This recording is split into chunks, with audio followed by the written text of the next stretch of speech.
এক ভাই আমাকে গালি দিল যে তোরা হইলে বাপ মায়ের সবচেয়ে খারাপ সন্তান, বাংলাদেশের সকল পুলিশ হইলে কুলাঙ্গার, এদের জন্মের ঠিক নেই। আমার কথা হইলো যে ভাই, বাংলাদেশে 2,20,000 পুলিশ, আমি মাইনে নিলাম বাংলাদেশে 2,00,000 পুলিশ বাপ মায়ের খারাপ সন্তান, কুলাঙ্গার, মূর্খ।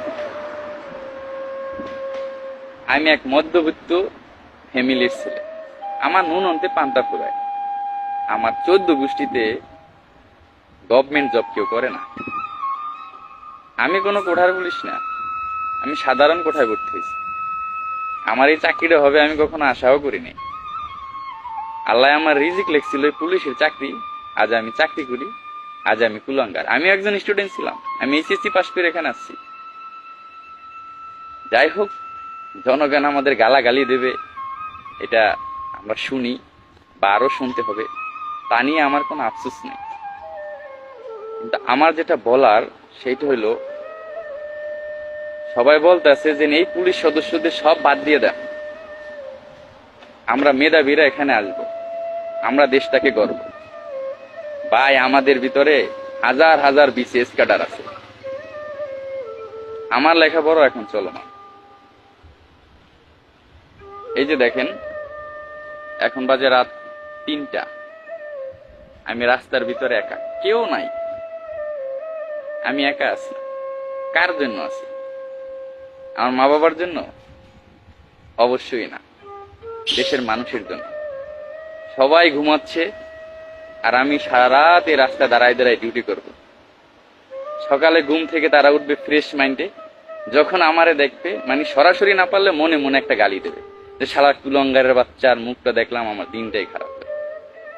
তাতেও আমার কোনো আফসোস নেই। কিন্তু কথা হইলো যে মেধাবী স্টুডেন্টরা যে আসবে, বাংলাদেশে তো আবার সরকার গঠন হবে, আওয়ামী লীগ আসুক, বিএনপি আসুক, জামাত আসুক, XYZ যে কোনো সরকার আসতে পারে, দেশের পরিস্থিতি তো আবারও খারাপ হতে পারে। তখন এই যে নূতন করে যে পুলিশ বাহিনী গঠন হবে বা যারা আসতে চাচ্ছেন, ভাই আপনাদের কি গালি দেবে না? কিন্তু আপনারা তো কুলাঙ্গার মায়ের সন্তান না, আপনারা তো আদর্শ মায়ের আদর্শ সন্তান। আপনারা বাংলাদেশ গঠন করার জন্য পুলিশ বাহিনীতে আসতে চাইছিলেন, তো আপনাদের তো তখন গালি দেবে। কেমন লাগবে তখন আপনাদের? সব পুলিশ খারাপ না ভাই, সবাই এক না, সবাইকে এক পালায় মাইপেন। 3,000 পুলিশের নিয়োগ আসলে 18 লক্ষ আবেদন করে। এই 18 লক্ষ ফ্যামিলির যে ছেলে মেয়ে, এরা তো খারাপ সন্তান না, এরা মা বাবার আদর্শ সন্তান। সামনে পুলিশের বড় নিয়োগ আসতেছে, পুলিশের অনেক ভ্যাকেন্সি। এখানে কি ভ্যাকেন্সি খালি থাকবে? অবশ্যই খালি থাকবে না। সবাই পুলিশের চাকরির জন্য আবেদন করবে, সবাই চেষ্টা করবে। যখন চাকরিটা হবে সেও বলবে আলহামদুলিল্লাহ, আমি গর্ববোধ করছি, আমি একজন বাংলাদেশ পুলিশ বাহিনীর সদস্য হতে পেরেছি। এই কথাটা আমিও বলছিলাম যখন চাকরিটা পাইছিলাম। মা বাবার মুখে হাসি ফুটছিল, আমার মুখেও হাসি ফুটছিল।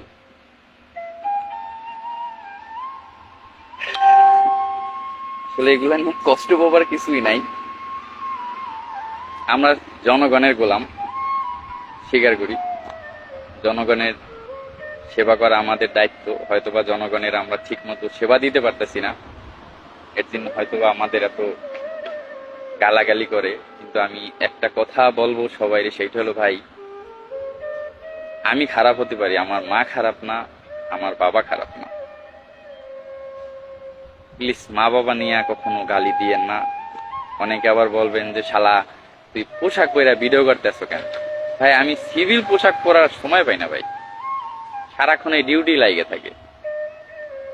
আমার যখন চাকরি হয়েছিল তখন আমি 2টা শার্ট কিনছিলাম, ওই শার্ট 2টা আমি এখনো পরি, পুরান হয় নাই। আমার চাকরির বয়স 2 বছর, আমি হিসাব করলে 2 বছরে 40 দিন ছুটি পাইছি। 40 দিনে 2টা শার্ট পুরান হয়ে যাওয়ার কথা না, বা আমার যায় না, কারণ আমি হইলাম গরিব ঘরের সন্তান। আমার 40 দিনে 2টা শার্ট পূরণ হয় না। আমি ওই শার্ট 2টা আরো 2 বছর পড়তে পারবো ইনশাল্লাহ। ঠিক আছে, কিন্তু এখন এই পোশাক পরে ভিডিওটা করতে বাধ্যই হইলাম। যাই হোক, আমি আর কখনো পোশাক পরে ভিডিও করব না। আর যারা গালাগালিজ করেন তাদের কাছে একটা অনুরোধ থাকবে যে ভাই, আমারও মা আছে, বাবা আছে, আমারও বোন আছে, আত্মীয় স্বজন আছে, প্লিজ আমার জন্য আমার ফ্যামিলিটাকে খারাপ ভাববেন না। আমি আমার মা বাবাকে অনেক রেসপেক্ট করি, অনেক সম্মান করি। আমি বাংলাদেশ বাংলাদেশ পুলিশ বাহিনীকে আমি খুব ভালোবাসি, বাংলাদেশের মানুষকেও খুব ভালোবাসি। আপনারা গালি দেবেন, সহ্য করে নেব, কিন্তু মা বাবাকে দিয়েন না ভাই, বুকের বাম পাশে লাগে ভাই। ঠিক আছে, আমাদের কষ্টটা যদি বুঝতে হয়, আমাদের রুলস যদি বুঝতে হয়, অবশ্যই আপনার এই চাকরিটা করতে হবে, নাইলে আপনি আমাদের ব্যথা বুঝবেন না। আমরা সারাদিন বক বক করে আপনাদের বুঝাইতে পারবো না যে আমরা পরিস্থিতির শিকার নাকি অন্য কিছু, এগুলো সারাক্ষণ বললেও বুঝাইতে পারবো না। যাই হোক, আবেগে অনেক কথা বলে ফেলাইলাম, আপনারা আবার কষ্ট নেবেন না। সবার প্রতি ভালোবাসা এবং শুভকামনা রইল। আল্লাহ হাফেজ।